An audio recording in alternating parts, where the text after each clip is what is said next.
ये चैप्टर है क्लास 8 का। लगभग सारे स्कूल्स में जो है ना ये एस चंद का बुक चलता है, जिससे राइटर है इस बुक के लखमीर सिंह एंड मंजीत कौर। पहला चैप्टर है crop production and management. NCERT book का भी यही है, थोड़ा इसमें डीपली दिया हुआ है हर पॉइंट, तो अगर बच्चे समझ जाए ना तो क्लियरेंस आ जाता है, कोई भी क्वेश्चन छूटेगा नहीं। देखा जाए कि सभी बच्चे तो नहीं, पर कुछ बच्चे ऐसे होते हैं, हम 100 में 25% कह सकते हैं, कि जिन्हें पढ़ने में दिक्कत होती है और टीचर्स कोचिंग के हों या स्कूल्स के हों ये लाइन बाय लाइन पढ़ कर समझाते नहीं। तो मैंने सोचा कि स्टार्ट किया जाए। सारे बुक को मैं या सारे चैप्टर को मैं लाइन बाय लाइन इंग्लिश और हिंदी के साथ समझाऊंगा। आप लोग समझने का प्रयास कीजिएगा। और मेरी मैं अपने अनुभव के हिसाब से मैं बता सकता हूँ आपको। अगर आपने लाइन बाय लाइन सुना और देखा, मैं पढ़ूंगा तो आप अपने बुक में निकाल के उस लाइन को देखिएगा और समझने का प्रयास कीजिएगा। मुझे आशा ही नहीं पूरा विश्वास है कि अगर आप बढ़िया से देख लेते हैं ना तो एक भी क्वेश्चन छूटेगा नहीं। चलिए हम लोग शुरू करते हैं। देखिए क्या इसका हेडलाइन क्या है, शीर्षक है क्रॉप प्रोडक्शन एंड मैनेजमेंट। मतलब हिंदी देखिएगा तो फसलों का प्रबंधन एवं कैसे हम लोग फसल को उपजाएंगे, क्रॉप्स को उपजाएंगे और कैसे उसका प्रबंधन करेंगे। फसलों को उगाना मेन बात नहीं है, बात क्या है उसका रख रखाव कैसे होगा। मान 10 किलो टमाटर का उगा लिए हैं, रख दिए टोकरी में, 10 दिन खाएंगे, नहीं हो पाएगा, सड़ जाएगा। इसलिए उसको हम लोग को क्या करना होगा, फ्रिज में रखना होगा या उसका प्योरी बना लेना होगा, अचार लेना होगा, जिसके कारण वो क्या हो सुरक्षित रूप से रहे। फिर उस बात को छोड़िए, हम लोग स्टार्ट करते हैं अपना book. All the living organisms like men, animals and plants need food for their growth and survival। मतलब जितने भी जीवित मनुष्य हैं, पेड़ पौधे हैं, एनिमल्स हैं, सबको क्या चाहिए, फूड चाहिए। फूड खाना चाहिए, किस लिए, तो उनके ग्रोथ के लिए। फूड नहीं रहेगा तो सर्वाइवल नहीं कर पाएंगे। ठीक है, तो फूड आएगा कहाँ से उसके बारे में जानते हैं।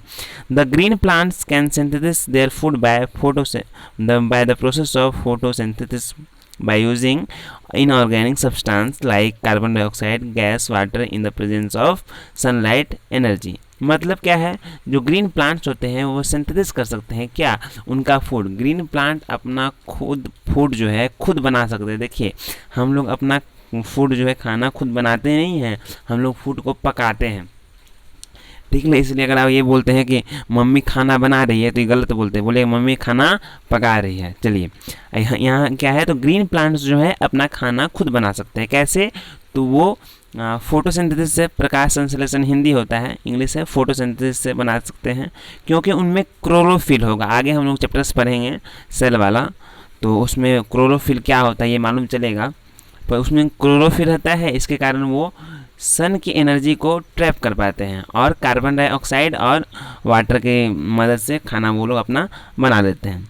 ठीक है, अब देखिए नेक्स्ट लाइन क्या है, man and other animals can not make food by photosynthesis from carbon dioxide gas and water by using sunlight energy. Basically बात है हम लोग के पास तो क्लोरोफिल होता ही नहीं है, तो हम लोग सन की एनर्जी को ट्रैप नहीं कर पाते हैं, इस कारण से हम लोग नहीं बना पाएंगे। अगर हम भी लोग में क्लोरोफिल होता, एक बात नोट कीजिएगा कि क्लोरोफिल के कारण ही जो है ना पौधे हरे दिखते हैं। अगर हम भी लोग में क्लोरोफिल होता तो घर में गैस चूल्हा कोई ज़रूरत नहीं होता। जाते हम लोग धूप में, मम्मी भूख लगा है तो मम्मी कहते कि जाओ धूप में हाथ निकाल लो, हाथ निकलता बस खाना बन जाता हम लोग का। पर हम लोग के पास क्या है, क्लोरोफिल नहीं है। क्लोरोफिल किसके पास है, पौधों के पास है। इस कारण पौधे क्या कर पाते हैं, प्लांट्स क्या कर पाते हैं, सन की एनर्जी को ट्रैप कर पाते हैं।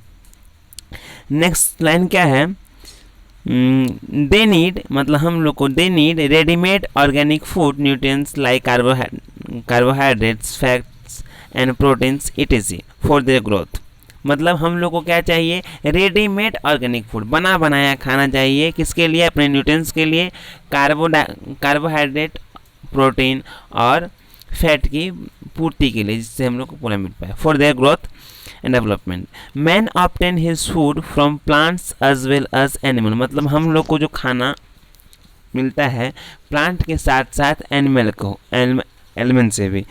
हम लोग क्या देखते हैं, जैसे कि कुछ लोग वेजिटेरियन होते हैं, कुछ नॉन वेजिटेरियन होते हैं। तो जो वेजिटेरियन होते हैं वो क्या खाते हैं, मानी सिंपली हम लोग चावल खाते हैं, दाल खाते हैं, ये सब क्या प्लांट से मिलते हैं। फ्रूट्स खाते हैं, ये प्लांट से मिलते हैं, वेजिटेबल्स प्लांट से मिलते हैं। पर कुछ लोग क्या करते हैं, मीट्स खाते हैं, एग्स खाते हैं तो वो कहाँ से मिलता है, या हम लोग मिल्क पीते हैं तो वो हम लोग को एनिमल से मिल रहा है। मिल्क मिल रहा है किससे, तो एनिमल से। मिल्क भी फूड हुआ हम लोग का। कहने का मतलब है कि हम लोग को अपने फूड की पूर्ति के लिए क्या क्या चाहिए, हम लोग डिपेंडेंट है प्लांट्स पे और एनिमल्स पे। ठीक, in other word man has to grow plants and rear animals to meet his requirement of food. मतलब हम लोग को अपने फूड के रिक्वायरमेंट के लिए प्लांट को उगाना पड़ेगा और पशुओं को पालना होगा। मैनी टाइप्स ऑफ, अगला पॉइंट है, अगला लाइन है, many types of plants are grown on a large scale in vast field because the food grains produced by them are consumed in large amount. अब बड़े बड़े स्केल में क्या किया जाता है, हम लोग पौधे को उगाते हैं, इसलिए क्योंकि उसका खपत बहुत ज़्यादा होता है। Wheat and rice are two common examples. और चावल और गेहूँ इसका क्या है, एक कॉमन एग्जाम्पल है। बड़े बड़े क्षेत्रों में अगर आप गांव वगैरह में आप लोग कोई लिंक होगा, जाते आते होंगे, देखते होंगे कि लंबा लंबा खेत, बड़ा बड़ा खेत होता होगा, हरियाली से भरा हुआ, उसमें कभी गेहूं लगता होगा, कभी धान लगता होगा। ये मेजर क्रॉप्स है, कहीं हर जगह लगता है ये। तो विथ से हम लोग को आटा मिलता है और पैडी से क्या मिलता है हम लोगों को, चावल, राइस। ओके, नेक्स्ट क्या है, this are called food grains. इसे हम लोग खाने वाला अनाज कहते हैं। In additional to food grains, pulses, vegetables and fruits are also sown on the large scale because they are important part of our food. अब इसके साथ मेजर क्या हो गया आपका, आटा चावल हो गया, उसके साथ हम लोग पल्सेस भी खाते हैं, दाल खाते हैं, वेजिटेबल्स खाते हैं, फ्रूट्स खाते हैं, ये भी सब क्या है, फूड के ही पार्ट है। The animals such as cow and buffalo are rear to obtain milk, whereas goat, fish and hen are rear to get meat and eggs. मतलब कि हम लोग काउ और बुफेलो, भैंस और गाय को पालते हैं किसके लिए, मिल्क के लिए, और गॉट, फिश, hen, इस सब को हम लोग मीट और एग के लिए पालते हैं। In this chapter we will study about different practices of obtaining food from both plants as well as animals. Before we go further, we should know the meaning of word crop. This is discussed below. मतलब कि इस chapter में हम लोग पढ़ेंगे जो food हम लोग को मिलता है प्लांट के साथ एनिमल से, उसके बारे में पढ़ेंगे कैसे कैसे मिलता है। आगे बढ़ने से पहले हम लोग को जानना पड़ेगा क्रॉप का मीनिंग क्या होता है, व्हाट इज क्रॉप। ठीक है, क्रॉप का हिंदी मतलब होता है फसल। आइए देखते हैं। When the same kind of plants are grown in the fields on a large scale to obtain foods like cereals, pulses, vegetables and fruit, it is called a crop. मतलब जब हम लोग सेम काइंड के plant को एक large scale में उगाते हैं, अनाज प्राप्ति करने के लिए, दाल प्राप्ति करने के लिए, सब्जियां प्राप्त करने के लिए, फ्रूट प्राप्ति करने के लिए, तो वो क्या कहलाता है, वो प्रोसेस वो क्रॉप्स कहलाता है। मतलब कि देखिए कोई भी प्लांट हो अगर उसको लार्ज स्केल में लगाया जाए तो वो क्या कहलाएगा, क्रॉप कहलाएगा, फसल कहलाएगा। मानिए गेहूं का एगो, टमाटर का एगो पौधा लगा दीजिए घर में तो वो क्रॉप नहीं कहलाएगा। अगर टमाटर का 10 को पौधा लगा दिए, 15 को पौधा लार्ज स्केल में लगा दिए तो क्या हो जाएगा, वो क्रॉप कहलाएगा। फिर से पढ़िए इसको, अगर आप लोग के पास हाईलाइटर होगा ना, इसे हाईलाइट कर लीजिएगा। When the same kind of plants are grown in the fields on a large scale to obtain foods like wheat, rice, maize, pulses, vegetables and fruits, it is called crop. अगर आप लोग के पास highlighter है तो highlight कर लीजिए या pencil से ही मार्क कर लीजिएगा। For example, a crop of wheat means that all the plants grown in the field are that of wheat. मतलब हम लोग कहते हैं कि किसी खेत में व्हीट का क्रॉप लगा हुआ है, इसका मतलब क्या है, जितना भी प्लांट है उस खेत में वो क्या है, व्हीट का ही है। आगे देखते हैं। अ क्रॉप इज कॉल्ड फसल इन हिंदी। मैं तभी से पहले से भी बोल रहा हूँ, एक किसी भी क्रॉप को हिंदी में हम लोग क्या कहते हैं, फसल कहते हैं। Crop are grown in the soil in the field by the farmers called kisan. मतलब कि जिनके द्वारा लगाया जाता है उन्हें हम क्या कहते हैं, फार्मर्स कहते हैं या हिंदी में किसान कहते हैं। Some of the example of crops are given below. अब क्रॉप्स के काफ़ी टाइप होते हैं, उसके बारे में दिया गया है। फर्स्ट है सीरियल्स क्रॉप, मतलब अनाज जो कहा जाता है। इसमें वेट आएगा, पैडी आएगा, मेज आएगा, मेल्ट आएगा, बार्ली आएगा। अच्छा, आप लोग हॉर्लिक्स पीते होंगे तो उसमें बार्ली का आता है नाम लिखा हुआ, बार्ली। उसमें क्या रहता है, जौ का सत्तू रहता है। आइए देखते हैं।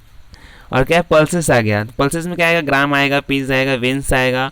ऑयल सीड्स में क्या आएगा, मस्टर्ड आएगा, ग्राउंड नट आएगा, सनफ्लावर आएगा। मस्टर्ड सरसों तेल जो बनता है ना, तो यही मस्टर्ड से बनता है। ग्राउंड नट हो गया, मूंगफली, सनफ्लावर हो गया। वेजिटेबल्स में टमाटो, कैबेज, ऐसा टेक्स। फ्रूट्स हो गया, बनाना, ग्रेप्स, गावा, मैंगो, ऑरेंज, एप्पल, etc। अब टाइप्स ऑफ क्रॉप्स क्या होता है,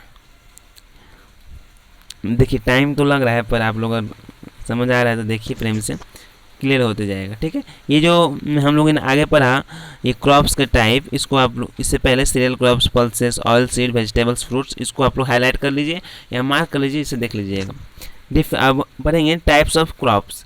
different crops grow well in different season of the year, मतलब अलग अलग तरह के क्रॉप्स जो होते हैं अलग अलग सीजन में उगाए जाते हैं। For example, a crop may grow well in rainy season during summer but it may not grow well in winter season, मतलब कि किसी फसल, जिस फसल को हम लोग रेनी सीजन में बढ़िया से उगा सकते हैं ना, उसको ठंडा वाले सीजन में हम लोग बढ़िया से नहीं उगा सकते हैं। Similarly another crop may grow well in winter season but not in rainy season, मतलब कि जो ठंडा में उग सकता है वो रेनी सीजन में नहीं उग पाएगा बढ़िया से। Based on the seasons all the crops are categorised into two main groups, और सीजन के आधार पर क्रॉप्स को 2 ग्रुप्स में रखा गया। पहला है खरीफ क्रॉप्स एंड सेकेंड है रबी क्रॉप्स।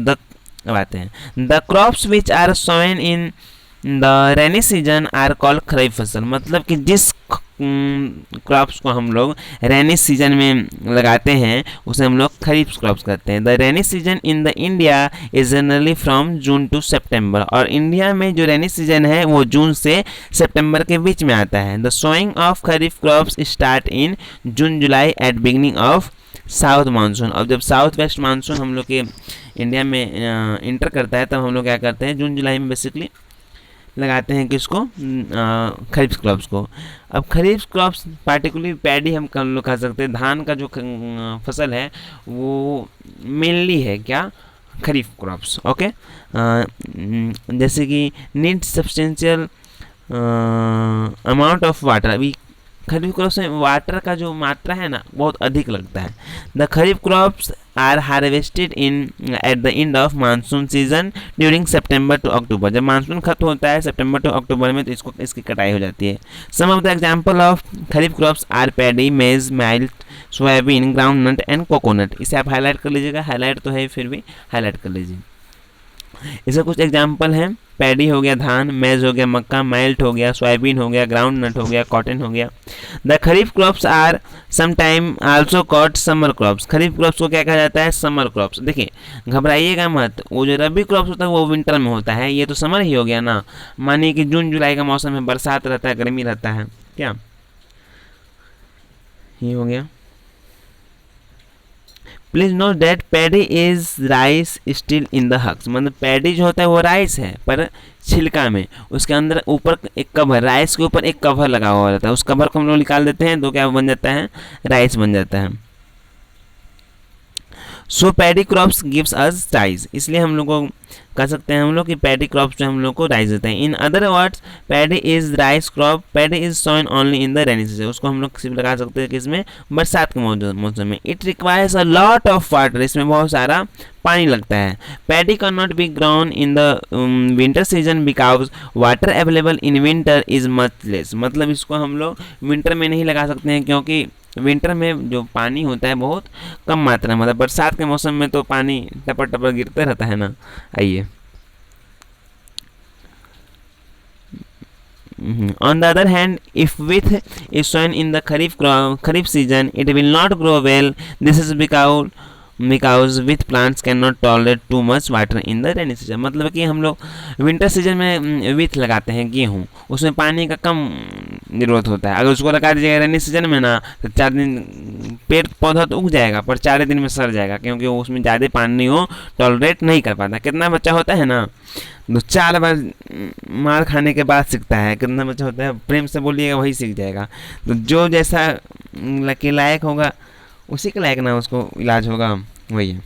आइए अब नेक्स्ट है the crops grown in winter season are called rabi crops, और जिस क्रॉप्स को हम लोग विंटर में लगाते हैं उगाते हैं उसे रबी क्रॉप्स कहते हैं। The time period of rabi crops is generally from October to March, और रबी क्रॉप्स का जो टाइम होता है वो अक्टूबर से मार्च के बीच में होता है। The sowing of rabi crops begins in the beginning of winter, और इसको स्टार्ट किया जाता है विंटर के बिगिनिंग में, बेसिकली अक्टूबर टू नवंबर में, and the crops are harvested by March to April. Some of the example of rabi crops are wheat, gram, peas, mustard and listen, ठीक है, गेहूँ, चना, मटर, सरसों इत्यादि इत्यादि हैं, ठीक है। अब देखिए हम लोग देखते हैं, अब इसमें इस वाले में दिया है the people who have no permanent home and continuously move from one place to another crops are called nomes। आपने हिस्ट्री में पढ़ा होगा 7th क्लास में, जो ऐसे पीपल जिनके पास घर नहीं होता है, जो इधर से उधर भटकते थे पहले के ज़माने में, उसे नॉम्स करते थे हम लोग, ठीक है। हिंदी में कहिए तो घुमंतु घोटिया नाम है उनका। Till about 10,000 BC people were nomadic, they were continuously moving in a groups to place in search of food and shelter. वो लोग ग्रुप्स में बना के इधर से उधर घूमते थे 10,000 BC से पहले, किसके तलाश में, तो भोजन के तलाश में, खाना की तलाश में, और रहने के लिए अच्छा जगह की तलाश में। और जहाँ पे पानी मिल जाता था, जहाँ सोर्स ऑफ वाटर मिल जाता था, वहीं पे वो रहने लगते थे। धीरे धीरे लैंड को कल्टीवेट करने लगे, प्रोड्यूस करने लगे पैडी को, राइस को, वीट को, और इस तरह वो आगे बढ़ने लगे। और किसका हम लोग को जन्म हुआ, एग्रीकल्चर कैसे होता है वो हम लोग को मालूम चला। The growing of plants in the field for obtaining foods like with rice etc is called agriculture. Point to be noted, the growing of plants in the field for obtaining food is called agriculture। मतलब कि plant का किसी field में लगाना, किसके लिए, food के लिए, उसे कहते हैं हम लोग एग्रीकल्चर। एग्रीकल्चर इज कॉल्ड खेती बाड़ी और कृषि in Hindi, and we will now describe the various agriculture practices. अब हम लोग इसे नेक्स्ट वीडियो में करेंगे, जो कि 17 मिनट का वीडियो हो चुका है, काफ़ी लंबा हो जाएगा, ठीक है। देखिए बढ़िया से, अच्छा लगेगा।